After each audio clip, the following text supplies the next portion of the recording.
Maravilha, boa noite, pessoal. Agora sim, protocolarmente, boa noite. Sejam todos bem-vindos ao nosso 47º encontro, encontro de número 47. Hoje Uau! vamos receber o Felipe Araújo. Felipe é professor na escola de economia, na escola de negócios da Lehigh University, no estado da Pensilvânia. Seu interesse acadêmico é nas áreas de economia comportamental, economia experimental e economia do trabalho. E na sua pesquisa ele utiliza diversos métodos empíricos, inclusive experimentos que ele vai contar um pouco aqui para a gente, tanto de campo quanto de laboratório. Utiliza surveys, dados administrativos, mas acima de tudo, o Felipe é um grande amigo nosso. O Felipe foi professor meu e da Ju, num passado não muito distante, colega da Flávia e do Guilherme. Então, assim, estamos todos entre amigos. Felipe, muito obrigado por aceitar o nosso convite. Seja bem-vindo, o palco é todo seu. Obrigado, Arthur. Obrigado, Guilherme, Juliana, Flávia. Obrigado, pessoal que organizou. Boa noite a todo mundo. Muito legal ver uma galera aqui tendo interesse nesse papo. Que, como eu estava falando agora há pouquinho, o Arthur havia me prometido que era algo bem informal, uma conversa. Então, é isso que eu preparei um pouco. Acho que vai ser um formato bem legal. E o que eu queria falar mais hoje é sobre arrependimento, um tema que eu gosto muito e tenho trabalhado relativamente bastante nos últimos tempos. Então, eu preparei alguns slides, a gente vai chegar lá daqui a pouco, com algumas ideias, discutindo alguns papers antigos, alguma coisa que eu venho trabalhando agora.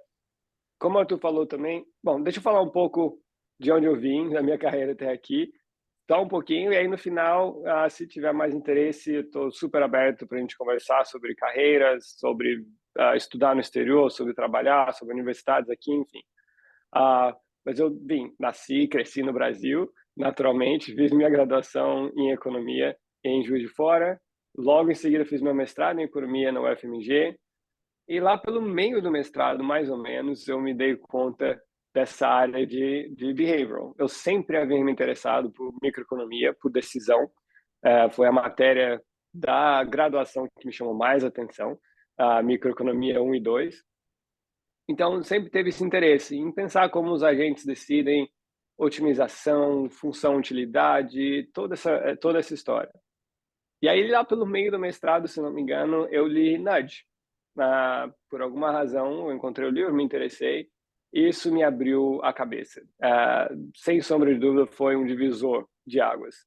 E aí eu comecei a me interessar mais pela literatura acadêmica, eu fui começar a ler outras coisas, e o interesse em fazer o doutorado fora já aumentou muito. Que eu já uma coisa que eu já havia pensando há algum tempo. Enfim, e aí fui começar a procurar programas e aplicar, um processo chato, difícil e tudo mais. E comecei a fazer meu doutorado na Universidade de Pittsburgh em 2013, 10 anos atrás. Passa rápido, 10 anos. E lá eu trabalhei com Liz Westerlund e David Huffman, principalmente, dois economistas experimentais e comportamentais. E há 3 anos eu trabalho como professor assistente aqui na Lehigh University, na Pensilvânia, e trabalhando, como o Arthur já falou, principalmente com experimentos, tanto experimentos de campo como experimentos de laboratório, e a mistura dos dois, fazer um experimento de laboratório em campo, tem isso também no meio, e com interesse também em utilizar dados e trabalhar um pouco menos com a economia do trabalho, mas também é um interesse grande que eu tenho. É isso em termos de disciplinas. Esse ano é o ano dos sonhos para mim, então desde o começo do ano eu só dei aula de economia comportamental no spring, no summer e agora no fall, mas são as duas disciplinas que eu dou, são métodos estatísticos e economia comportamental até hoje. Então, como eu disse, se tiver mais interesse no final, se perguntas surgirem, estou mais do que aberto a conversar mais sobre carreira, sobre estratégias, sobre estudo fora, enfim. Mas acho que eu vou então agora compartilhar minha tela, Arthur, para seguir um pouco dos slides e falar de arrependimento. Está Ótimo. todo mundo conseguindo ver os slides? Sim. Vemos sim. Tá ok? Então, eu vou ficar olhando aqui e lá, porque os slides estão no outro monitor, vocês estão aqui nesse monitor. Desculpa se parecer estranho. E como tu também falou, eu conheço essa galera de tempos já. Então, durante o doutorado, a gente fez vários trabalhos juntos, tanto na SPM como experimentos de fato aplicados. Nos últimos anos, eu tenho focado quase que exclusivamente na parte acadêmica. É da natureza da carreira. Daqui a 3 anos, se eu não estiver publicando bem, eles me mandam embora daqui, de verdade. Não é brincadeira. Então, esse tem sido o meu foco. O foco, naturalmente, da minha apresentação vai ter um viés um pouco mais acadêmico, mas é um tipo de ideia que eu acho que tem muitas aplicações interessantes. Eu vou tentar fazer essa ponte ao longo do caminho, ao longo do tempo. Então, a ideia é falar sobre arrependimento sobre 2 pontos: ponto de referência e dinâmica. Claro que eu vou explicar o que eu quero dizer com cada um desses. Então, uma pequena agendinha. Eu queria falar um pouquinho do que é o arrependimento na teoria econômica, e tem esse trabalho fundamental, chamado Regret Theory. Vamos falar um pouquinho dele, tentar entender, discutir um pouco o que eles fizeram, o que é o interessante do ponto de vista psicológico e do ponto de vista teórico também. E aí eu vou falar sobre um trabalho que eu, com coautores, publicamos ano passado sobre arrependimento e ponto de referência. Vou explicar o que eu quero dizer com isso e quais umas ideias que podem ser pensadas nesse contexto que não podiam ser pensadas antes.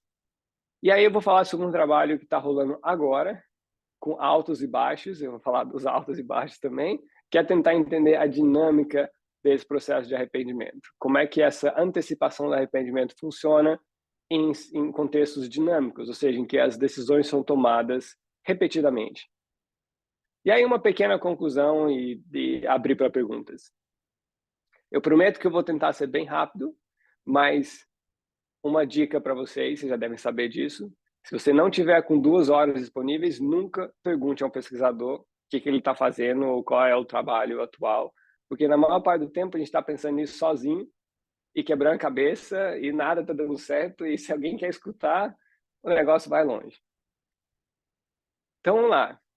O que é o arrependimento na teoria econômica, de uma forma ampla e, claro, muito mais aplicado a Behavior Economics. E aí, mais ou menos, tudo começou com esse paper do Loomes e Sugden em 82. Tiveram outras referências importantes aqui, mas eles foram, de fato, o que gerou toda essa discussão e a literatura subsequente. E é interessante olhar o título do paper deles, que é Regret Theory, an Alternative Theory of Rational Choice Under Uncertainty. Então, é uma alternativa ao modelo racional. E é uma alternativa não só ao modelo racional, de teoria da utilidade esperada, Expected Utility Theory, mas uma alternativa à teoria do prospecto, no paper do Kahneman e Tversky, que saiu em 79. Então, o que eles estão falando aqui é o seguinte: a teoria clássica não funciona muito bem. Não descreve como as pessoas, de fato, tomam decisões em situações de incerteza. Prospect Theory, teoria do prospecto do Kahneman e Tversky, explica bem vários desses resultados. Mas é um pouco complicado demais. Então, se vocês lembram ou já estudaram a teoria do prospecto, tem várias partes. Tem a parte da fase inicial, em que as pessoas estão editando as opções, tem a função de peso da probabilidade, tem a função valor, tem várias características de várias delas, e muitos ensaios psicológicos que entram ali em momentos distintos. O que eles tentam fazer é o seguinte: olha, se a gente colocar essa ideia de arrependimento, da antecipação do arrependimento, a gente consegue explicar vários dos fenômenos que não são explicados pela teoria clássica e que também são explicados pela teoria do prospecto, mas de uma forma mais simples. E é algo bem psicológico, essa ideia de arrependimento. Não tem espaço para arrependimento, não havia espaço para arrependimento na teoria clássica. E o que eles fazem nesse paper, então?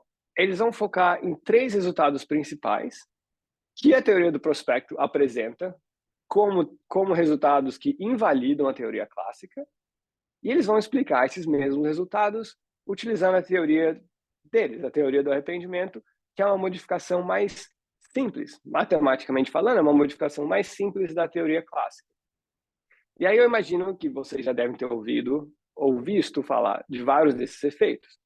Eu não sei a tradução exata deles para o português, então eu deixei o nome do original. O primeiro deles é essa ideia do efeito certeza, ou do common ratio effect. Por exemplo, aqui do lado esquerdo, eu estou apresentando alguns prospectos simples, umas loterias simples, indicando que as pessoas, em geral, escolhem. Então, se você apresenta para o pessoal, você prefere R$3.000 com certeza, com 100% de chance, ou R$4.000 com 80% de chance? Quase todo mundo opta pelos R$3.000 com certeza. Por mais que essa loteria aqui tenha um valor esperado maior. Então, é uma medida de aversão ao risco. E, ao mesmo tempo, essas mesmas pessoas tendem a escolher R$3.000 com 25% de chance, ao invés de R$4.000 com 20% de chance. Esse padrão de escolhas não pode ser explicado pela teoria clássica. A teoria do prospecto consegue explicar isso com várias modificações e com várias novas ideias. E o que eles vão mostrar aqui é que a teoria deles também consegue explicar isso com pequenas modificações, com algumas modificações menores. O segundo efeito que eles trabalham nesse artigo é o famoso paradoxo de Allais, um economista francês que mostrou, entre outras várias coisas, esse exemplo que também invalida o poder descritivo da teoria clássica sobre decisões de incerteza. E, essencialmente, o que esse padrão de escolha diz é que 1% de diferença não é a mesma coisa dependendo de onde você tiver a probabilidade. Então, também quando a gente observa pessoas fazendo decisão, quase todo mundo prefere a opção de R$2.400 com certeza, versus a opção que pode dar 2.500 com 33%, 2.400 com 66%, mas tem uma chancezinha de 1% de ganhar zero, de não ter nenhum benefício. Essas mesmas pessoas tendem a escolher a opção de 2.500 com 33% versus 2.400 com 34%.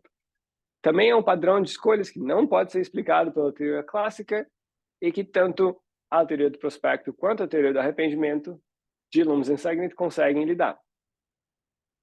E aí, por fim, o efeito isolamento. Não quero ficar descrevendo loterias aqui, acho que vocês entenderam, pegaram a ideia e já devem lembrar também de vários desses exemplos. Então, basicamente, o que eles fazem? Falam, olha, ótimo, parabéns, Kahneman e Tversky, vocês conseguem explicar essas inconsistências, a gente também consegue de uma forma mais simples. E qual é a grande ideia? É a ideia de arrependimento. Como é que a gente vai pensar sobre isso? A teoria do prospecto e a teoria da utilidade esperada lidam em grande medida com, surprise, prospectos, que são essas pequenas loterias. Você pode imaginar como algum contrato que diz, vou jogar uma moeda para cima, se der cara, eu ganho R$10, se der coroa, você ganha 15. Contratos simples desse tipo envolvendo dinheiro. Mas é muito difícil estudar arrependimento com contratos simples desse tipo. A gente precisa complicar um pouco mais. E o que eles fazem é o seguinte, eles adicionam essa ideia de states of the world, ou cenários plausíveis que podem acontecer em cada um desses cenários diferentes, que eu ainda não sei, na hora de tomar a decisão, qual cenário vai acontecer. Em cada um deles vai haver uma conclusão diferente, vai haver uma consequência diferente. Então, o agente, nesse modelo deles, vai escolher ações, ao invés de simples prospectos. E uma ação é uma estratégia que me diz, olha, se o state of the world, se o que acontecer no mundo amanhã é X, eu vou escolher o prospecto A. Se o que acontecer no mundo amanhã é Y, eu vou escolher o prospecto B. E por aí vai. A gente vai ver um exemplozinho rapidinho que eu acho que vai ajudar a gente a ver essa ideia. Adicionando essa ideia de states of the world, agora a gente consegue pensar sobre arrependimento. Claro, o modelo complica um pouco. Eu venho falando que eles facilitaram o modelo, de fato eles facilitaram. A matemática só que complica um pouquinho. Mas não dá para falar de arrependimento sem falar dessa ideia de contrafatual. Ou essa ideia de multiversos. Eu tomei uma decisão hoje, o resultado amanhã não foi muito bom, ele teria sido ótimo se outra coisa houvesse acontecido. Um exemplo bem simples, eu saí de casa, não levei o guarda-chuva e choveu. Eu cheguei em casa ensopado. Eu consigo imaginar o contrafatual. Se eu tivesse levado o guarda-chuva, isso não teria acontecido.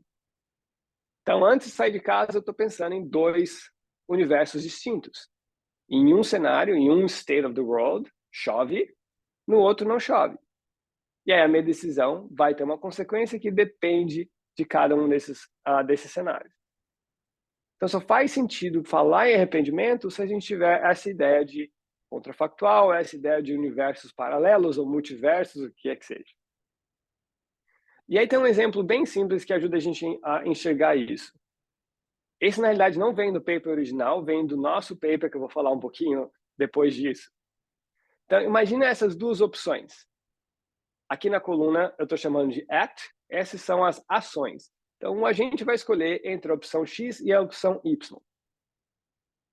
Tem 4 possíveis state of the world. Então, imagina, S1 aqui é que chove muito amanhã. S2 é que chove pouco. S3 é que vai fazer sol. S4 é que vai chover granizo. Eu não sei o que vai acontecer, mas uma dessas 4 coisas vai acontecer. Mas esse exemplo, claro, é de uma forma bem mais geral. O ponto interessante aqui é o seguinte. Do ponto de vista do prospecto, essas duas opções são idênticas. Com 25% de chance, eu ganho 30. Com 25% de chance, eu ganho 20. Com 25% de chance, eu ganho 10. Com 25% de chance, eu ganho 0. É assim para todo mundo. Porém, cada um desses resultados acontece em estados diferentes. A probabilidade de cada ganho é igualzinha. 20, 10, 0, 30, 30, 20, 10 e 0. Mas cada um desses resultados acontece em um estado diferente. E aí a gente consegue começar a pensar sobre arrependimento. Por exemplo, imagina que eu escolho a opção X. À medida, no momento que eu escolho a opção X, eu sei que a opção Y estava disponível. E eu sei o que ia acontecer em cada um dos estados se eu tivesse escolhido Y. Então, eu vou pensar lá na frente.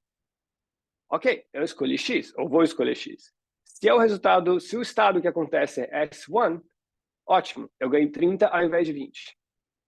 Se o estado é o S2, ótimo, eu ganho 20 ao invés de 10. Se é S3, ótimo, eu ganho 10 ao invés de 0. Mas se o estado S4 acontece, eu ganho 0 ao invés de 30. E o grande insight aqui é, se eu tenho uma função com algum item de aversão a perdas, eu vou não gostar dessa opção S4 muito mais do que eu gosto de S1, S2, S3. O meu nível de arrependimento, se o estado S4 acontecer, é muito grande. E com algumas propriedades que eles assumem na função de utilidade, você consegue mostrar que nesse cenário a pessoa vai tender a escolher a opção Y. Porque o possível arrependimento aqui é muito grande na opção 4. E a ideia aqui é totalmente em termos de antecipação. Eu estou olhando lá na frente, contemplando esses diferentes universos, e aí eu tomo a decisão hoje para evitar essa situação bem desagradável. Esse é o grande insight da teoria do arrependimento, como formulada por Loomis e Sagdan lá em 82. É um paper super influente, o que quer dizer que muita gente leva isso muito a sério. Eu chequei antes da gente conversar. Quase 6.000 citações na literatura acadêmica, que é muita coisa. E quer dizer que isso tem sido aplicado também bastante em prática. Tem várias aplicações disso. Mas a teoria do prospecto tem 80.000 citações na literatura. E como vocês sabem, tem sido muito influente nas mais diversas áreas. Então tem alguma coisa, provavelmente, que está faltando aqui ainda, que eles conseguiram, que Kahneman e Tversky conseguiram captar, que esse modelo não capta. Um pouquinho de digression aqui, mas acho que é uma ideia interessante de a gente ter na cabeça.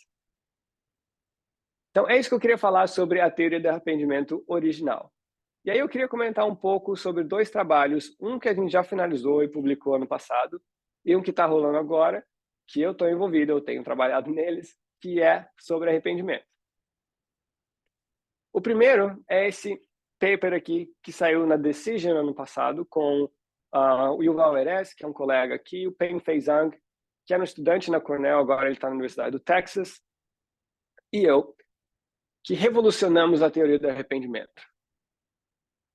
Se você me conhece um pouquinho mais, você já sabe que eu não estou falando sério. Nem tanto, mas quem sabe um dia. E a ideia aqui é, a gente olhou a teoria original, pensou em várias situações em que ela não é particularmente insightful, ou particularmente útil para explicar alguns tipos de comportamento, e a gente decidiu estender essa teoria usando a ideia de ponto de referência. É um paper bem teórico, a gente não fez nenhum experimento aqui. O que a gente faz é desenvolver uma nova teoria, olhar os resultados de outros estudos e convencer o leitor que a nossa teoria consegue explicar vários resultados que não eram explicados, que não podiam ser explicados com a teoria original. Daqui a alguns anos a gente vai saber se alguém foi convencido disso ou não. E eu vou falar um pouquinho da ideia. Então tem alguns dos problemas, entre aspas, da teoria original, que podem ser resolvidos com a inclusão de um ponto de referência, essa ideia. E problemas entre aspas, porque não existe nenhuma teoria que vai explicar tudo. Então, você pega uma teoria muito bem aceita na literatura, muito influente, e tenta apontar problemas, não é problema. Nada vai explicar tudo ao mesmo tempo, é uma forma de tentar avançar o conhecimento, enfim, tentar fazer a teoria ficar mais abrangente. O problema número 1 é algo que a gente chama de relutância, e aí eu posso estar usando umas palavras em português bem errado aqui. Todo mundo brasileiro em casa, todo mundo fala português o dia inteiro, mas pesquisa e aula em inglês há 10 anos, a minha cabeça às vezes dá um tilt. Essa ideia da relutância em trocar tickets de loteria. O que é isso? Tem alguns estudos super interessantes que fazem o seguinte. Por exemplo, traz os alunos do laboratório ou participantes do laboratório, cria uma loteria e a pessoa compra o ticket de loteria. E aí, antes de fazer o sorteio, você pergunta para a pessoa, e já fizeram isso tanto no laboratório quanto em campo. Olha, você quer trocar o ticket comigo? Tá aqui outro número de loteria qualquer. Dá o seu e eu te dou o meu. A maioria das pessoas fala não. E você oferece, olha, eu te dou R$1 a mais. Quer trocar comigo? Muita gente fala não. Te dou R$2 a mais, R$3 a mais. Quer trocar comigo? Muita gente fala não. Obviamente, a probabilidade de ganhar o prêmio é a mesma. Está antes do sorteio. Os números são aleatórios. Nada vai mudar. Psicologicamente, eu acho que a gente tem essa ideia, eu com certeza tenho, de que se eu trocar o meu ticket de loteria e o meu número original for sorteado, eu vou sentir um nível de arrependimento maior do que se eu não trocar e o número da loteria que me foi oferecida for sorteado. Porque a gente tem essa ideia no paper, a gente tenta desenvolver, de que o ato de trocar a loteria é um ato ativo, é uma ação. O fato de não trocar, ou dizer não para essa possibilidade de troca do ticket de loteria, não é uma ação, é uma decisão passiva.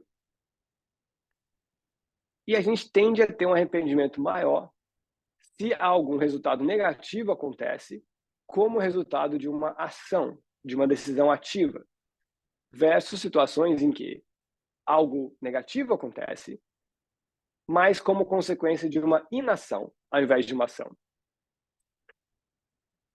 Isso não é uma ideia muito original nossa. Isso tem o nome de omission bias na literatura e já tem sido estudado em psicologia há algum tempo.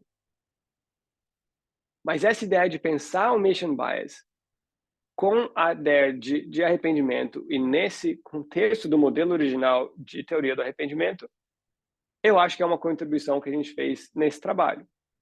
E a ideia é que o que é que seja que você tem nesse momento é o seu ponto de referência.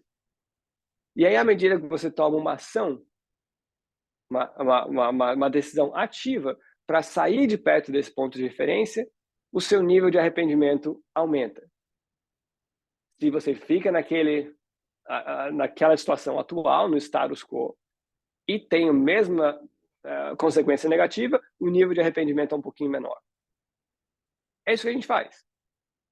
A gente incluiu essa ideia de distância do ponto de referência e a gente consegue explicar, dentro do mesmo arcabouço teórico, esse tipo de atitude, essa ideia de omission bias.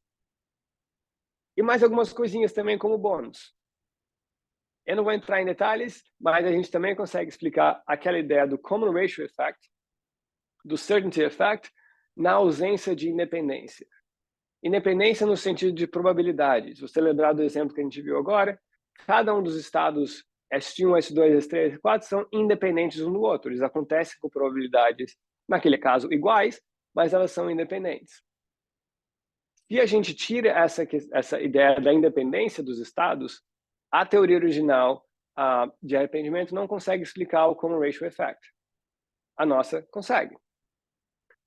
E a gente também propõe um novo modo de resolver a crítica de Rabin, essa ideia de aversão a risco em modest stakes, com valores pequenos. De novo, eu não vou entrar em detalhes no 2 e 3, a gente pode entrar em detalhe, eu estava brincando mais cedo, tem um blackboard aqui atrás, quem sabe a gente pode até invadir, mas a ideia principal que eu queria tocar é essa ideia do omission bias. E aí, como a gente faz isso? Bom, o modelo é bem mais extenso do que eu vou mostrar aqui, mas a ideia é bastante simples.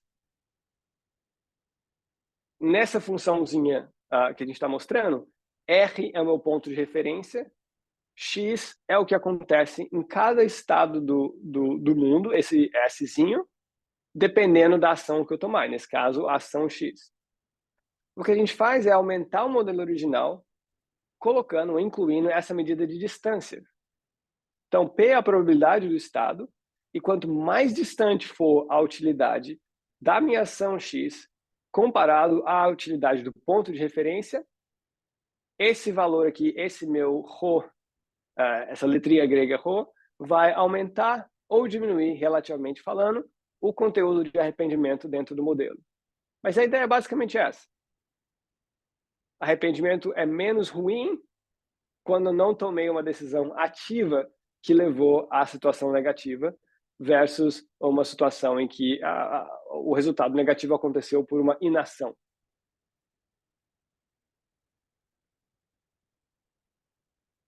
Legal? Então, essa é a ideia que eu prevejo vai revolucionar a teoria do arrependimento, talvez em algum momento no próximo século. Muito provavelmente nunca vai acontecer, mas é bom pensar que talvez a gente teve uma pequena contribuição nessa literatura. E aí a última coisa que eu queria falar sobre arrependimento, deixa eu ver como eu estou de tempo, é pensar essa ideia da dinâmica do arrependimento. E a pergunta aqui é bastante simples e intuitiva. O que acontece com o efeito do arrependimento em decisões repetidas? Então, muitos dos trabalhos empíricos, e a gente vai falar um pouco de como as pessoas medem arrependimento em geral na literatura, tratam de decisões não simultâneas, mas decisões one shot, uma decisão só. Cadê o exemplo? Tem um exemplo aqui daqui a pouco. Então, por exemplo, a gente pode criar essas loterias que são chamadas regret lotteries, ou loterias que têm a possibilidade de regret. E aí você dá a opção para o indivíduo no laboratório comprar essa loteria versus uma loteria normal. Em geral, a gente acha esse efeito positivo da situação que dá a possibilidade de arrependimento. Então, as pessoas pagam a mais para evitar ter esse sentimento de arrependimento. Mas imagine uma situação em que eu tomo essa decisão diversas vezes. E algo que pode ocorrer naturalmente em aplicações. A gente escreve um modelinho que, esse é o paper que eu estou falando, ainda é um working paper, não foi publicado, com Alex Imas, da Universidade de Chicago, e o Alistair, da Universidade de Pittsburgh. E a gente faz diversos experimentos para tentar entender qual é esse efeito da dinâmica. E aí no paper tem um pequeno modelinho que gera algumas previsões, dependendo das das assumptions, das ideias iniciais, dos axiomas que a gente quer usar, aí a gente tenta testar eles. Mas qual que é a ideia central? A antecipação do arrependimento pode gerar um resultado positivo em one-shot interactions, nessas questões de uma vez só. Por exemplo, tem um paper recente em que eles usaram aqui na Filadélfia, que é pertinho de mim, essa ideia de arrependimento para incentivar a vacinação para a Covid. Então, a prefeitura lançou um programa em que eles iriam sortear um prêmio, sei lá, de $10.000, iam tirar o número da pessoa, sei lá, o número do CPF, o que é que seja, da base do governo municipal, e se a pessoa tivesse se vacinado contra a Covid na data do sorteio, ela ganharia o prêmio. Se a pessoa não tivesse se vacinado, ela não ganharia o prêmio. E, claro, isso tem um incentivo financeiro, claro, como uma loteria normal, mas tem um incentivo a mais no arrependimento. Imagina que eu não me vacinei, meu número é sorteado, eu me senti bem mal, de poderia ter ganhado esse dinheiro e não ganhei. Mas o que acontece se o incentivo se repete? Se o governo faz isso toda semana? Será que o efeito do arrependimento fica mais forte, fica mais fraco? Em algumas situações, teoricamente, você pode até derivar um resultado em que o efeito fica negativo. A repetição dessas loterias ou desses cenários em que arrependimento é positivo pode gerar um resultado negativo comparado com uma situação de uma loteria normal. Um exemplo, por exemplo, imagina uma empresa, e eu sei de alguns casos de empresas que fazem isso, que tentam, por exemplo, motivar hábitos saudáveis com essas regret lotteries. Então a empresa diz, todo mês eu vou sortear o número de funcionários. E aí eu vou ver no o record keeping da academia do trabalho, por exemplo, e se você for na academia 5 vezes no mês, você ganha um prêmio de $500. Se você não foi, você não ganha. Então a pessoa sabe que se ela não for na academia e se o número dela for sorteado, ela vai sentir arrependimento, porque poderia ter ganhado aquele prêmio e não ganhou. Legal, tem boas evidências dizendo que isso vai funcionar, mas tem muito menos evidência olhando esse tipo de decisão ao longo do tempo.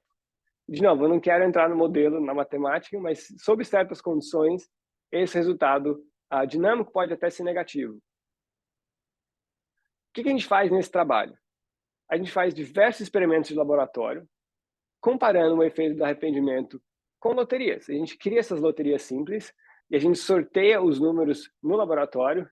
Eu tenho um joguinho de bingo aqui, que eu estou olhando para ele, que foi o que eu utilizei em vários dos experimentos. E a gente tem essa ideia de loterias com ou sem arrependimento em cenários que são ou estáticos ou dinâmicos. Uma decisão só ou decisão ao longo do tempo. E alguns detalhes dos experimentos, os participantes vão ter, na parte dinâmica, a chance de comprar esses tickets de loteria ao longo de 30 rodadas, ou eles têm a chance de comprar uma vez só. No tratamento que não tem a possibilidade de arrependimento, é uma loteria normal. Se eu compro o ticket, eu vejo o meu número. E aí, a hora que os números são sorteados, eu consigo dizer se teve um match ou não, se eu ganhei o prêmio ou não. Mas nos tratamentos que a gente coloca com arrependimento, o número de loteria é pré-definido. Eu chego no laboratório, sento na minha mesa, o meu número está lá, estampado na minha frente. Então, durante todo o experimento, os meus números são 1, 2 e 3.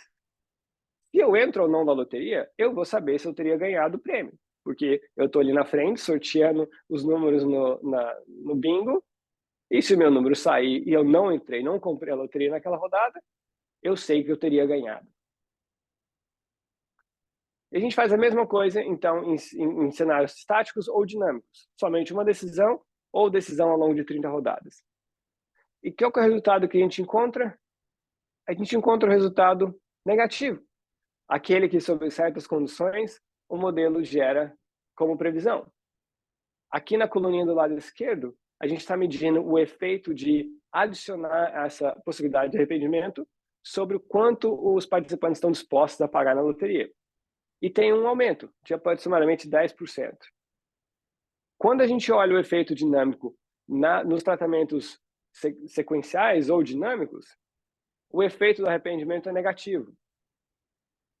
Ou seja, as pessoas tendem a pagar menos pelas loterias com possibilidade de arrependimento em situações dinâmicas comparado às loterias normais. Então, uma indicação de que, sob certas condições, se as decisões são repetidas, incluir essa possibilidade de arrependimento pode backfire, pode gerar um resultado inesperado, um resultado negativo. E aqui é só um gráfico olhando mais ou menos os mesmos resultados, mas do ponto de vista dinâmico. Então, a gente mostra quantas pessoas estariam dispostas a pagar no começo do experimento, no final do experimento. Nos dois casos, a disposição a pagar vai aumentando um pouquinho ao longo do tempo, então, à medida que os participantes vão ficando mais familiarizados, e eles são bem diferentes desde o início. Então, tem essa diferença entre o prêmio do arrependimento já desde o começo e que se mantém até o final do experimento. E é basicamente a nossa ideia principal. E aí, esse é o último slide do que eu queria falar. Eu sei que já deve estar cansando vocês. E a última coisa que eu queria falar, relacionada a esse último trabalho, é um pouco da surpresa da pesquisa científica, das dificuldades da pesquisa científica e do processo de publicação. Então, esse resultado que eu te mostrei aqui, super interessante. A gente fez um experimento com 200 participantes no laboratório, resultados super fortes. A gente mandou para um journal para publicar. E aí tem o editor, tem os referees que vão analisar o seu trabalho e criticar e tal. E eles sugeriram, ok, legal, mas testa essa outra modificação e aumenta a sua amostra. A gente, beleza, vamos fazer online, porque é mais barato. E eles queriam que a gente usasse mais de 900 participantes. A gente fez o primeiro piloto, com pouca gente, os resultados replicaram. Ótimo. E a gente decidiu, então, fazer algo bem maior. Os 900 participantes. Fizemos. Há umas 3 semanas. Nada. Nenhum dos resultados replicou. Nada. Absolutamente nada. Tem alguma indicação, e eu não vou entrar nos detalhes aqui, que é motivo de atenção. Então, se a gente olha os participantes que prestaram mais atenção, os resultados estão lá. Os que prestaram menos atenção não estão lá. Mas não importa. Os resultados não foram replicados. E aí, o que a gente vai fazer? Bom, a gente poderia falsificar os dados. Porventura, isso já aconteceu por aí, recentemente, eu não sei. Obviamente que a gente não vai fazer isso. A gente está voltando para o laboratório. E aí, das duas, uma. Ou vai ser uma ideia de que, olha, para certos tipos de experimento, fazer online não rola, é difícil, porque a pessoa precisa prestar atenção. Ou, de fato, pode ser que esse resultado seja uma anomalidade estatística. É possível. É frustrante. É muito frustrante que quando você encontra um resultado tão interessante, ele acaba virando seu filho, você pensa nele bastante, você escreve com carinho, mas pode ser uma anomalidade, pode ser que não tenha nada ali, pode ser que não. A gente vai descobrir daqui a umas 2 semanas. Se essa nossa conversa tivesse sido daqui a 2 semanas, a gente já saberia, mas ainda não. É isso. Espero que tenha sido relativamente interessante. Estou super aberto e disposto a conversar sobre qualquer assunto que seja. Mas é isso que eu queria falar sobre minha pesquisa em arrependimento. Maravilha, Felipe. Obrigado. Uma bela aula, uma bela explicação, um tema super interessante. Vou abrir para perguntas aqui. Acho que o Guilherme já tem uma engatilhada.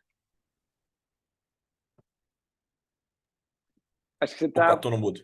Eu voltei aqui.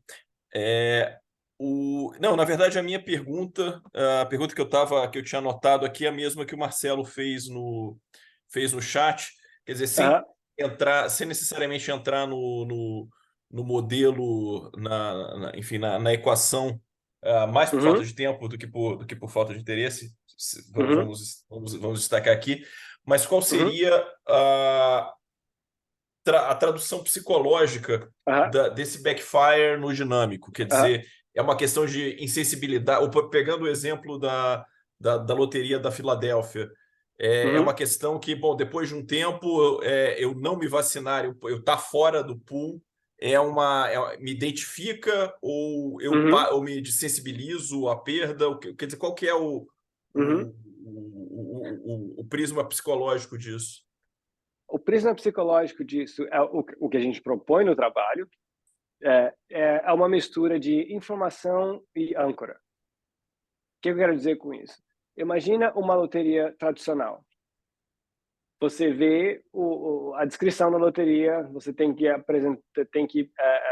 acertar os 6 números da Mega Sena, por exemplo. É algo relativamente difícil. A gente não tem essa mentalidade probabilística ou estatística. O que isso quer dizer? Eu não sei muito bem o que isso quer dizer.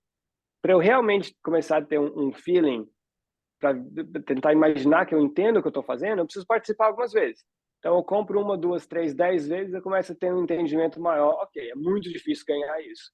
Ou eu não tive nenhum número de match 3 vezes seguidas, por aí vai. Então, nas loterias tradicionais, e a loteria é o exemplo que a gente usa aqui, eu preciso participar para aprender. Na loteria de arrependimento, eu não preciso participar para aprender. O meu número está lá, está na minha mesa. Se eu tenho essa atitude de que, caramba, isso é difícil, eu não entendo o que isso quer dizer. Eu vou esperar algumas rodadas para, então, aprender um pouco dos incentivos e ver o que eu decido depois. Essa é a primeira parte. E a segunda parte é a questão da âncora. As loterias, por definição, têm uma probabilidade muito pequena de gerar um ganho. Do ponto de vista da loteria tradicional, eu pago um pouco mais porque eu quero participar, eu quero aprender. E esse valor meio que vira minha âncora. É a ideia tradicional de anchoring in behavior, que eu começo com um número qualquer arbitrário, depois eu ajusto, mas eu ajusto pouco.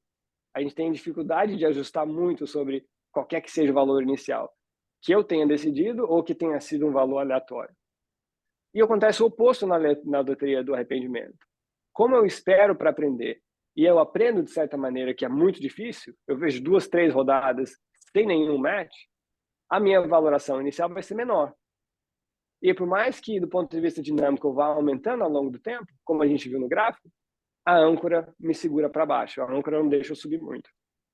E aí, no final das contas, você vai ter esse efeito negativo no dinâmico comparado ao estático.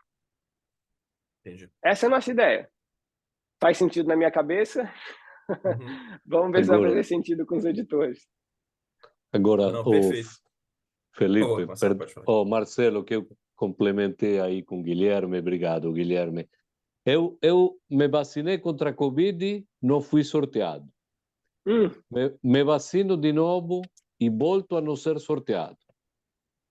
Na terceira vez, eu não me vacino e fui sorteado. Aí acho que arrependimento é brutal. Ou estou perdendo alguma coisa? Yeah. Não, eu acho que a sua intuição é normal. Eu concordo com ela. 2 pontos. Primeiro que é um cenário bem distinto. Então, qual é a validade externa da nossa medição de valoração de loterias versus uma atitude muito mais complexa que é se vacinar? Tem essa primeira dificuldade. E a segunda é que, sim, pode ser que o arrependimento seja até maior. E você pode até pensar num ponto de referência, porque o seu ponto de referência naquela medida é se vacinar contra a Covid. À medida que você decide não se vacinar, você está mais distante do ponto de referência.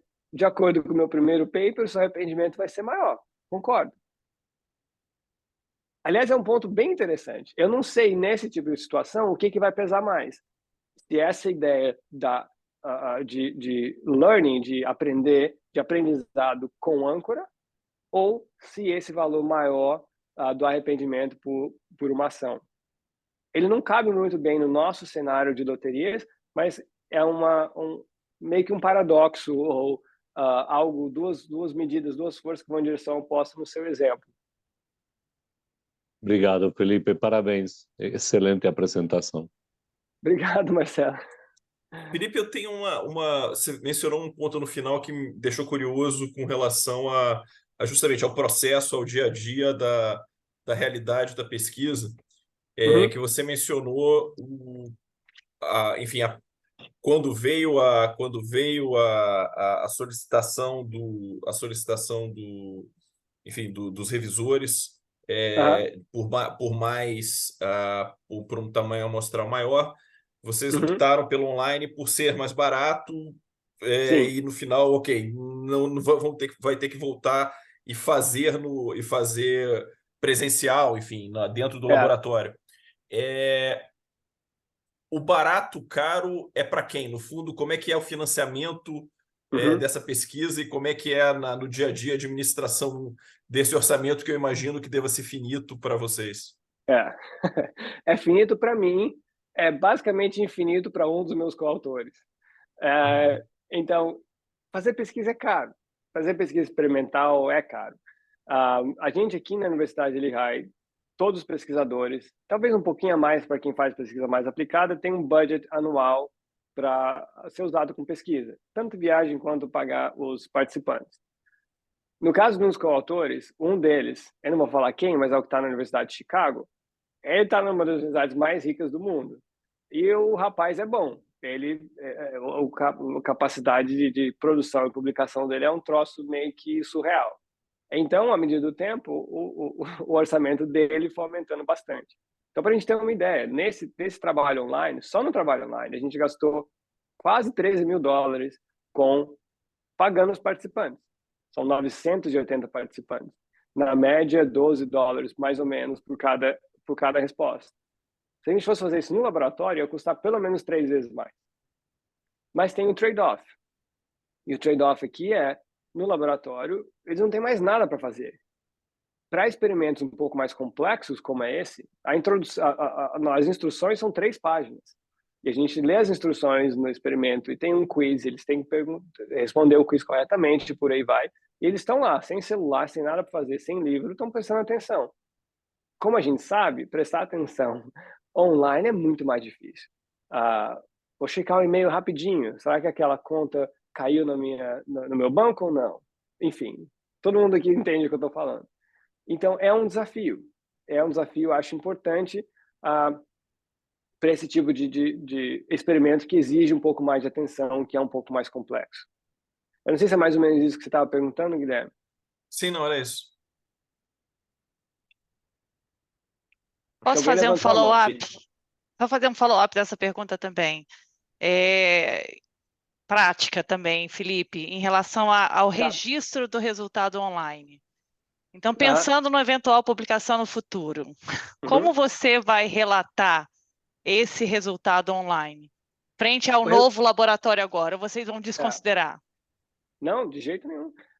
Antes de fazer qualquer experimento, a gente pré-registra o experimento, então tem lá todo o detalhe de quantos participantes a gente vai coletar informação, qual é o experimento, onde a gente vai fazer, e ele pré-registrado antes. Nesse caso, a gente usou o site As Predicted, e está lá, timestamp, todo mundo sabe quando a gente fez. O que vai acontecer, de forma prática, a gente vai rodar o experimento no laboratório, e aí das duas, uma. Ou o resultado inicial realmente foi uma anomalia estatística, e aí o paper vai ser sobre, olha, o efeito de arrependimento é muito pequeno e ele desaparece em situações dinâmicas. E esse resultado é muito confiável, porque a gente vai ter uma amostra muito grande. Então, a precisão da estimativa vai ser bastante alta. Ou vai ser uma história de o resultado realmente existe, no laboratório a gente consegue ver esse resultado repetidas vezes. Online, a gente não consegue ver esse resultado, mas é porque as pessoas não estão prestando atenção. E aí a nossa medida de atenção, que é o tempo gasto na página com as instruções, faz muito sentido.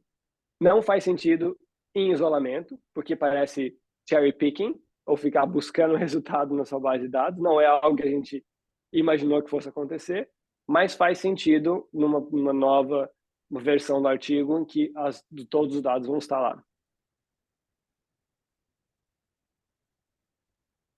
Perfeito. Eu vou fazer uma pergunta até na esteira do que o Eduardo Camargo está fazendo aqui no chat. Ele fala um pouco de diferenciar essa teoria do arrependimento e da teoria que ele chamou de loss aversion, né, de aversão à perda. Então, assim, em termos de conceito, quando a gente fala de aversão à perda, aversão ao risco e aversão ao arrependimento, quais são os contrastes que a gente pode fazer dentro desses conceitos? Ótimo ponto. E aí é que eu posso me estender uma meia hora para falar disso. Mas tem algumas intuições que eu acho que a gente consegue enxergar. A questão de aversão ao risco, ela é uma questão enfim, quando você tem probabilidades conhecidas sobre qualquer que seja o seu o outcome do seu resultado, você vai valorizar menos aquela opção que tem um valor esperado maior do que o ganho certo que tem um valor esperado menor. Isso pode acontecer em todos os cenários. Pode acontecer com perdas, pode acontecer com ganhos. Não importa. O que a gente consegue ver em várias situações, e a Prospect Theory foi um dos principais, o principal é mostrar isso, é que quando você coloca perdas no meio, a situação se inverte. As pessoas tendem a ser mais risk-seeking, ou mais propensas ao risco, se a perda, se está envolvido com perda, do que se está envolvido com ganho. Então, um resultado que eu sempre falo dos meus alunos em Prospect Theory é a aversão ao risco com ganhos é equivalente à propensão ao risco com perdas. Não é que essas duas coisas acontecem ao mesmo tempo com frequência, elas são equivalentes. Então, acho que é uma diferença bem grande entre risco e aversão à perda nesse caso. Além do que, enfim, a gente tende a não gostar de perdas mais do que a gente gosta de ganho, então o slope da curva vai ser ainda maior do outro lado. Mas é um pouco demais. Em termos de arrependimento, de fato, a ideia é bastante similar com a ideia de perdas. A diferença crucial aqui é que, quando a gente fala de aversão a perdas, a gente está pensando em prospectos. Você sabe qual é a probabilidade, tem um estado do mundo só, e aí você escolhe participar daquele jogo, daquele gamble ou não. O arrependimento, a gente está pensando em cenários distintos. Então, é como se fosse, vai chover, não vai chover, em cada um desses cenários eu escolho prospectos diferentes. Em várias situações, eles geram resultados similares. Mas essa possibilidade adicional de pensar em acts que são, dependendo do estado do mundo, geram, em alguns cenários, previsões bem diferentes. Se você está falando só de aversão à perda ou se arrependimento está no meio. Mas eles são muito mais similares do que aversão a risco e aversão a perdas, por exemplo. Tem algumas mãozinhas levantadas aqui, Arthur. Rafael, primeiro, que foi o primeiro a levantar. Primeiro, boa noite a todo mundo. Boa noite. Eu sou o Felipe, prazer em revê-lo. Eu também fui aluno do senhor lá na MBA de Economia Comportamental na SPM, então foi muito bom te ouvir novamente aqui. Obrigado, uma pergunta Rafael. que eu quero... Obrigado. Uma pergunta que eu quero fazer com relação ao experimento, que é fantástico, é a possibilidade desse experimento ser replicado para mercado de capitais, por exemplo. Tá? Por exemplo, de investidores que tinham a opção de comprar determinado ativo, por exemplo. Esse ativo, depois de um certo tempo, ele não comprou o ativo, identificou que aquele ativo se valorizou, ele se arrependeu de comprar. Você chegou a ver se tem alguém estudando esse tipo de situação? Você acredita que seja viável fazer esse tipo de coisa ou não? Eu acho super interessante, eu acho viável. Você consegue imaginar um experimento de campo em que você pode fazer uma parceria com uma corretora e para alguns clientes você manda essa informação. Você sabe que a pessoa, por exemplo, clicou na ação da Americanas. Ficou ali um tempo, mas não comprou. E dali a um tempo, você pega em dois grupos, você manda uma informação para um grupo, não manda para o outro, e acompanha o que vai ser o tipo de comportamento depois. Por exemplo, é algo super interessante. Eu não sei de nenhuma aplicação dessa questão, especialmente na parte dinâmica, ou mesmo na questão de regret e finanças. Eu assumo sempre que existe uma literatura. Então, qualquer pergunta interessante que a gente possa imaginar, alguém já pensou antes e já fez alguma coisa. O que não quer dizer que não tem espaço para melhorar, não tem espaço para fazer. Sempre tem. Mas a minha intuição é que sim, algo já foi feito. Uma coisa que eu acho que é bem relacionada com essa questão do arrependimento, mas, de novo, eu não conheço nenhum paper que tenha olhado com a lente do arrependimento, é a questão do disposition effect. Essa ideia em finanças de que as pessoas são muito mais propensas a vender uma ação que está com ganho, ou seja, que aumentou de valor desde que eu comprei, do que vender uma ação que está em perda, que está caindo no mercado com preço menor do que quando eu comprei. E eu acho que a ideia aqui pode ser pensada um pouco com essa ideia de arrependimento. Eu tenho essa relutância em vender uma ação que está caindo, porque se eu vender, eu sei que eu vou checar lá na frente se ela subiu ou não, E se ela tiver subido, eu vou me sentir muito mal. Eu vou achar que eu fiz uma besteira. Muito mais do que uma tendência de olhar ou de acompanhar o preço de uma ação que eu vendi já ganhando. Eu vendi, ganhei $5 por ação, que seja, ótimo, estou feliz da vida. Eu não vou ficar remoendo essa ideia. Isso é só intuição. Eu não conheço nenhum paper, mas eu acho que é uma área super interessante de explorar. Valeu, obrigado, professor. Quem que é esse rapaz aí, o Diogo? É um rapaz novo aqui no grupo? E aí, Felipe? Tudo... O Diogo, Me escuta, cara? tô te escutando, E mas aí? tá travando um Tudo bem, pouquinho. cara? Pois é, eu não sei se eu vou fazer a minha pergunta, eu estou caindo aqui bastante. Eu vou ceder e vou tentar uma próxima, uma conexão mais estável e faço minha pergunta de alguns minutos por ela. Já volto. Ok. Ele tá num hotel, inclusive, Ah, lá tá ruim, assim. para quem não pegou a brincadeira, eu conheço o Diogo há muitos anos já. A gente já trabalhou junto em vários projetos. Faz um bom tempo que a gente não conversa. Boa. Enquanto o Diogo tenta reconectar, Felipe, queria botar um pouco de fogo no parquinho. Você comentou aí da dificuldade desse vai e vem na questão das publicações, e a gente está atualmente no meio de um certo furacão. Olha o processo, hein? Eu falo em nome do meu CPF, não em nome da C3, então já Por deixar esse favor. disclaimer aí. Mas, enfim, temos acusações a respeito de práticas aí não muito republicanas ou não muito científicas do Daniele, que é um nome muito grande na área, muito conhecido, muitas vezes porta de entrada para muita gente nessa área. E agora da Francesca Gino, talvez com um volume ainda maior, com uma investigação mais formalizada e com um contra-ataque aí da parte dela, um processo de $25 milhões, enfim. Eu queria saber como é que vocês, pesquisadores que estão aí mais perto disso, como vocês têm visto essa situação, enfim, queria que você comentasse um pouquinho, porque envolve também o que você está passando, né? Esses incentivos para poder publicar um resultado que, de repente, não é o mais agradável aos olhos. É muito frustrante, eu vou ser bem sincero.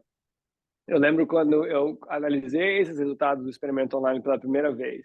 A gente estava super empolgado e falava, uau, vai ser uma super contribuição, tem tudo indicando que os resultados vão replicar e nada acontece.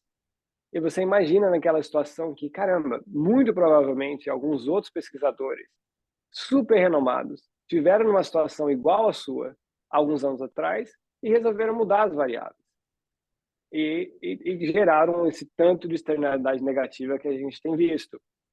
Pessoas em países em desenvolvimento usando recursos do governo para tentar replicar e para tentar aplicar e replicar alguns resultados que não acontecem. Muito desperdício, além do fato da questão imoral da situação. Então, é algo bastante frustrante para quem está, para todo mundo, mas principalmente para quem está em começo de carreira, para quem está enfrentando esse tipo de dificuldade, que faz parte do processo científico. Ninguém vai, a todo momento, nem 50% das vezes, nem 20% das vezes, encontrar o resultado que esperava. Se você estiver fazendo isso, ou você não está fazendo perguntas relevantes, ou tem alguma coisa aí. É mais ou menos essa, pelo menos, a minha opinião de como esse processo funciona. Então, lógico, tem uma reação muito grande aqui. Eu acho que vocês devem ter acompanhado. Algumas pessoas lançaram uma vaquinha online para ajudar os pesquisadores na defesa. Tem quase 3 mil pessoas que participaram, doando dinheiro. 3 mil pessoas. A comunidade acadêmica dessa área não é tão grande. Então, quer dizer que tem um apoio gigante para, primeiro, esse tipo de trabalho, que é tentar identificar não quem está fazendo, necessariamente quem está cometendo fraude, mas qual é realmente a validade desses resultados. Porque eles são importantes, eles são usados, eles são aplicados, eles influenciam decisões de empresas, de governos, a gente tem que levar isso a sério. E um outro ponto que eu queria levantar é que isso não é algo que só aflige a nossa área. Então, pode ter essa questão de tudo isso é uma bobagem. Não é. E esse tipo de fraude existe em várias outras disciplinas, infelizmente. Em medicina, em biologia, em física, Só em matemática que não, porque o teorema ou é verdadeiro ou não é. Então a gente tem que levar isso muito a sério, mas ao mesmo tempo dar um passo atrás e falar, muito provavelmente, a maioria dos resultados que a gente tem visto são verdadeiros, são actionable, a gente pode usar, e muitos deles têm sido replicados. Então tem até antes desses escândalos, muito antes desses escândalos, o Colin Cameron, por exemplo, um expoente da literatura em behavioral e game theory do Caltech, tem trabalhado com replicações já há muitos anos. E a taxa de replicação dos resultados em economia comportamental são muito maiores do que a média de resultados de experimentos com humanos, seja em social psychology, em outras áreas, o que não quer dizer que eu estou falando mal das outras áreas, mas eu estou dizendo, as nossas metodologias e as ideias, as teorias são super robustas. Então, é uma situação complicada. Tem muito dessa frustração, mas a gente, ao mesmo tempo, tem que tomar cuidado e dar um passo atrás e olhar o campo como um todo e não focar muito nas piores partes. Sem dúvida. Obrigado, Felipe. O Diogo voltou. Diogo, quer fazer a pergunta? Estou aqui. Oi, Agora eu Diogo. acho que eu estou estável. Tá ótimo. Legal. Valeu, Arthur.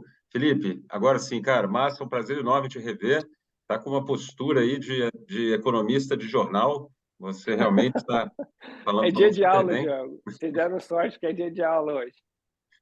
Muito legal o que você apresentou, Felipe. Eu fiquei aqui com umas ideias, porque, de fato, aquele último resultado que você mostrou, ele é muito interessante, né? Essa reversão, a reversão, né? Quando a loteria é continuada versus a loteria one shot, essa reversão é muito interessante. E aí eu fiquei com umas dúvidas, cara, assim, de ideias, na verdade. Eu perguntar se vocês já exploraram elas ou têm algum palpite. Primeiro, pelo fato delas a reversão ela ser desde o começo, as pessoas quando nas loterias contínuas, nas sequenciais, elas sabem que vai ser sequencial, né? De partida ela já sabe que são várias rodadas. Eu sei que vocês economistas não gostam muito de engodo, né? E na psicologia também tá tendo uma mudança aí de áreas com relação a isso. Mas o que você acha que aconteceria se essa pessoa ela chegasse e não fosse informada que tem várias loterias, ela fosse informada que teria só uma, ou deixar dúbio, ou você enganar ela, sei lá, porque aí você teria o caso de um resultado one shot, mas aí depois ele se reverteria, né? O que você acha? É um ponto super interessante, Diogo. Essa questão que a gente chama de deception, de falar uma coisa ou deixar um pouco de ambiguidade no experimento e fazer algo diferente do que os participantes esperam, não é metodologia aceitada, pelo menos não nos jornais que a gente tem tentado publicar. Então, tem uma dificuldade grande de fazer um tratamento desse tipo. O que não quer dizer, eu não sou, a princípio, contra esse tipo de metodologia. Eu acho que para alguns resultados não tem outra saída. Você tem que ter um pouquinho de ambiguidade e se você conta para os participantes no final, olha, a gente fez isso, você está ok com isso? Se você não tiver, eu não uso os seus dados. Eu acho que meio que esse é o caminho. Mas para a sua pergunta, isso seria super interessante, porque qual a nossa ideia? A nossa ideia combina essa questão do diferencial de informação com a ancoragem. Se eu tiro essa antecipação da dinâmica, eu vou mudar um pouco o valor da ancoragem, porque agora eu estou esperando que seja uma só, o minha valuation vai ser provavelmente um pouquinho maior. Se essa ancoragem for realmente válida, eu vou esperar que essa valuation seja um pouco maior do que comparado com o tratamento em que eles sabem que a dinâmica vai acontecer. Ao mesmo tempo, tem o valor da opção, porque a teoria microeconômica tradicional, o optional value, as pessoas tendem a gostar mais de situações em que eu sei que eu posso revisar minha decisão lá para frente. Será que esse tipo de optional value vai afetar a minha valuation no começo? É possível e também poderia ser examinado com um tratamento desse tipo. Mas não, a gente não fez e não consigo imaginar uma situação hoje, nesse paper, nesse journal, que a gente conseguiria fazer algo do tipo. Não, imagino. E também, eu não sei se seria nesse caso engodo, mas talvez colocar, assim, há uma probabilidade de que essa loteria continue, né? Ou criar um sorteio dentro do sorteio. E aí outra questão, ô Felipe, que eu também fiquei pensando, não é exatamente o modelo, mas assim, eu fiquei me tentando colocar como participante dessas loterias, e essa loteria que envolve arrependimento é uma situação aversiva, né? Ninguém gosta de ficar se sentindo arrependido ali, né? E eu fiquei pensando, eu lembro, não sei que autor, eu acho que é o Moscovici, algum autor clássico de psicologia, comentando sobre experimentos e de psicologia, ele comentando que alguns, principalmente nesses que são continuados, não tem a opção do cara sair, né? Ele não pode sair no meio do experimento, né? Assim, claro que ele pode abandonar e falar, cara, eu quero sair. Mas isso é custoso, assim, do ponto de vista social, ele tem que, falar na frente de todo mundo, quero sair e tal. O que você acha que aconteceria se ele tivesse um way out aí, uma opção que ele fala, não quero mais, apertar um botão, não quero mais brincar desse jogo, né? Porque tá chato, tô ficando sentindo mal de tanto arrependimento. Cara, é uma ótima pergunta, de novo. É algo que seria super válido de fazer, algo que a gente poderia fazer. Aí tem vários tratamentos de robustez. É uma das dificuldades de pesquisa aplicada que, caramba, tem tantas perguntas interessantes, uma hora eu tenho que parar de fazer. Mas eu sei de outros experimentos em outras áreas que tem essa opção de não fazer nada. Tem um experimento famoso de Endowment Effect, que dá essa opção. Tem um experimento famoso de bubbles, asset market bubbles, que dá essa opção dos participantes não fazerem nada. E vem algum resultado interessante lá, de diminuição, em alguns casos, na maioria dos casos, em alguns casos até de majoração de alguns tipos de viés. Mas, de novo, é algo que a gente não fez. Espero que a gente não tenha que fazer, porque a gente está trabalhando nesse paper há tanto tempo, vai ficar para pesquisa futura. Legal, Felipe. Massa, cara, parabéns demais, um prazer te ouvir e muito legal essa sua pesquisa, cara. Um abraço. Valeu, Diogo. Obrigadão. Marcelo, com a mão levantada, vamos lá. Felipe, eu estava pensando na aplicação, se você sabe, no campo da prospectiva, do foresight, de teoria de cenários, você planteia vários cenários, e eu acho que esse exemplo que você deu aí do vai chover pouco, vai chover muito, 30-0, aplica fantasticamente. Não sei se vocês já fizeram algum trabalho em planejamento de longo prazo no mundo dos negócios. Eu acredito que utilizar você pegar cada um dos cenários que você planteia, quais são as ações que você vai tomar, e em algum dos outcomes você pode ficar com um arrependimento maior. Eu nunca tinha visto isso. Não sei se você se faz sentido o que estou falando e se vocês já pesquisaram. Faz sentido. A gente já pesquisou indiretamente, eu imagino. Eu nunca fiz trabalhos nesse sentido, eu acho que você está levantando, de planejamento de longo prazo ou planejamento estratégico, que seja. Mas, seguramente, se eu fosse trabalhar nisso, eu imagino que nesse campo, como você faz esse mapeamento de cenários? À medida que você começa a atribuir valores para a mesma ação em cenários diferentes, por exemplo, eu vou adquirir essa companhia. O que pode acontecer no mundo em termos de globalização, em termos de regulação daqui a 1, 2 anos? Tem esses diversos cenários. Vai ter alguns cenários em determinadas ações que vão gerar um arrependimento muito grande. E aí a teoria diz, olha, esses aqui vão entrar e vão ser muito importantes na hora de tomar a decisão. Não porque é a coisa correta a fazer, do ponto de vista da teoria clássica normativa, mas porque o arrependimento vai ser muito grande. E a antecipação do arrependimento pode fazer com que a ação seja escolhida por causa desse cenário particular. Tem várias aplicações, imagina, esse planejamento de longo prazo. É algo que, de novo, acho que indiretamente a gente tem estudado, mas não diretamente. Obrigado, é interessante Felipe.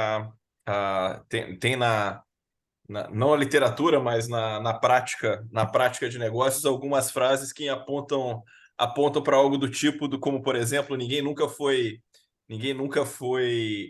demitido por contratar a IBM, por exemplo. E uma que meu pai, que trabalhou muitos anos numa estatal, sempre me dizia que nunca ninguém foi demitido em uma estatal por não tomar uma decisão. Então, que de alguma forma está correlacionado a essa versão, ao arrependimento. Mas, Arthur, voltar para você como MC. Muito obrigado. Pessoal, 8h15, já estouramos aí o nosso tempo, 15 minutinhos, porque o papo foi excelente. Felipe, queria agradecer mais uma vez aí essa colher de chá enorme que você deu para a gente. Obrigado por trazer uma pesquisa autoral sobre um tema tão relevante. A gente pega os teóricos de processo decisório e, normalmente, o último passo, eles falam, né? Grapple with the trade-offs, né? Então, lide com os trade-offs. E o arrependimento é uma peça central de lidar com os trade-offs. Então, é um aspecto muito relevante para a tomada de decisão que muitas vezes a gente não olha com o devido cuidado. Então, obrigado por ter trazido esse tema, obrigado pela aula, enfim, por compartilhar todo esse seu conhecimento aí com a gente. Obrigado, Arthur. Obrigado a todo mundo por ter me escutado. Valeu pelas perguntas ótimas. E o papo continua. Eu quero saber o que está acontecendo, eu estou aqui e foi um prazer enorme ficar aqui com vocês hoje. Muito legal, cara. Obrigadão. Obrigada, Felipe. Obrigado, Guilherme. Obrigado, Felipe. Obrigado a todos que compareceram, os de primeira viagem e todos os outros. E mês que vem temos novo encontro, então contamos com a presença de vocês. Valeu, pessoal. Obrigado, cara.